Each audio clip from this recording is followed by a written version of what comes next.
મહેસાણા જિલ્લામાં એ division police station વિસ્તારમાં લુખ્ખા ગુંડા તત્વોનો આતંક સામે આવ્યો છે। મારામારીની ઘટના સામે આવતા પોલીસ સ્ટાફનો કાફલો ઘટના સ્થળે પહોંચ્યો હતો। મહેસાણામાં દિવસે ને દિવસે ક્રાઇમની ઘટનાઓમાં વધારો થતો જોવા મળી રહ્યો છે। સામાન્ય બાબતમાં પણ ક્રાઇમ થઈ રહ્યો છે। સ્થાનિકોના અનેક રજૂઆત છતાં પણ પોલીસ આંખ આડા કાન કરતી હોય તેવી સ્થિતિ સર્જાઈ છે। લોહાણી ગેંગનો આતંક દિવસે અને દિવસે વધતો જતો જોવા મળી રહ્યો છે। જો કે અનેક આક્ષેપો થઈ રહ્યા છે। સ્થાનિક લોકોના આક્ષેપ છે કે પોલીસ ખાતામાં વારંવાર રજૂઆત કરવા છતાં પણ આંખ આડા કાન કરવામાં આવી રહ્યા છે। આ લોહાણી ગેંગનો આતંક વધી રહ્યો છે। જો કે એ ડિવિઝન પોલીસ સ્ટેશન ખાતે સામસામે ફરિયાદ નોંધાઈ છે। સામાજિક કાર્યકર્તા છું, બરાબર।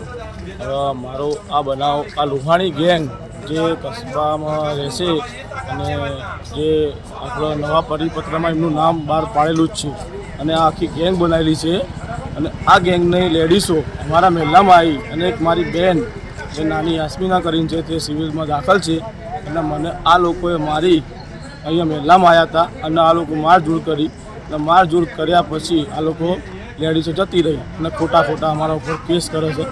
પોલીસ પ્રશાસન એમના સાથે મળેલું જેવું લાગે છે કે 3 મહિનાની અમારે 2024ના અંદર 11મા મહિનામાં 18 તારીખે બનાવ બનેલો હતો જે 307 જેવા ગુનો હતો પણ પોલીસ પ્રશાસને તે ગુનો લાગુ નથી કર્યો અને તે લોકોને પોલીસ સ્ટેશનમાં જામીન આપી દીધા। તેનું પરિણામ આજે આ સારું નથી થયું અને હજુ પણ અમારા મર્ડર થાય એવી વાત છે અને આગળ પણ આ વાતાવરણ ડોલાય નહીં। મહેસાણાના અંદર આવા પ્રશાસનો ઉપર અસામાજિક તત્વો છે જે લુખ્ખાગરી કરે છે, જે જુગાર, દારૂ, બુટલેગરો છે, એમડી ડ્રગ્સ એવા ધંધાઓ કરે છે અને તે લોકો મહેસાણાના અંદર કુખાર આવી ગેંગ છે જે બહુ ખતરનાક અને કુખ્યાત છે। તે બધા અહીંના માણસો ડરે છે। તેમના ઉપર કમસે કમ 30થી 35 કેસો કોર્ટમાં ચાલે છે। 307ના 2 ગુનાઓ છે। એક ગુનાના અંદર નીચી કોર્ટે સજા આપેલી છે, હાઈકોર્ટના અંદર સજામાં છૂટેલા છે તે જામીન ઉપર। તે પાત્ર હું પોલીસ પ્રશાસનને કહેવા માગું છું કે અમારે ક્યાં જવાનું? અમે એક સામાજિક નાગરિક તરીકે કાર્યકર્તા છીએ, એટલે અમે એક નાગરિક તરીકે છીએ। અમારે ક્યાં જવાનું? પોલીસ પાસે ના જઈએ તો ક્યાં જવાનું?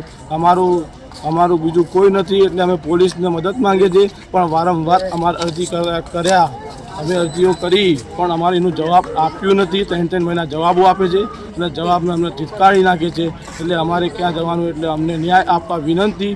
આપ સાહેબ, આઈજી સાહેબ, કમિશનર સાહેબ, મહેસાણાના ડીવાયએસપી સાહેબ, એસપી સાહેબ એ લોકોએ જે બહાર પરિપત્ર પાડ્યું છે લુખ્ખાઓ માટે તેમને કડકથી કડક સજા આપતી। એ કુટુંબી 2 નંબરની આવક ધરાવતા કુટુંબી પોતે વય છે, તે પૈસાવાળા છે, તે પૈસા આપી અને એનું કામ કરી લે છે અને અમારે ક્યાં જવાનું અને અમને ન્યાય મળતું નથી। તે માટે હું સમસ્ત મારા મુવત્તફલીના બધા માણસો છે તે લઈ અને કાલે હું એક અરજી કરવાનો છું। એ બી પણ હું પ્રેસ રિપોર્ટર સાથે મળી અને આપીશ અને ના હોય તો પછી હું સાહેબ પોતે હર્ષ સંઘવી સાહેબ પાસે અને આઈજી સાહેબ, ડીજી સાહેબ પાસે પોતે હું જઈશ અને એની રજૂઆત કરીશ અને મને ન્યાય આપવા વિનંતી।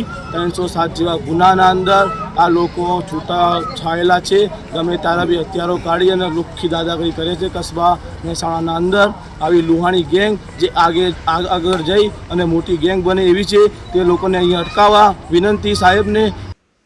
ભાવિન ભાવસાર સાથે bureau report, today Gujarati news.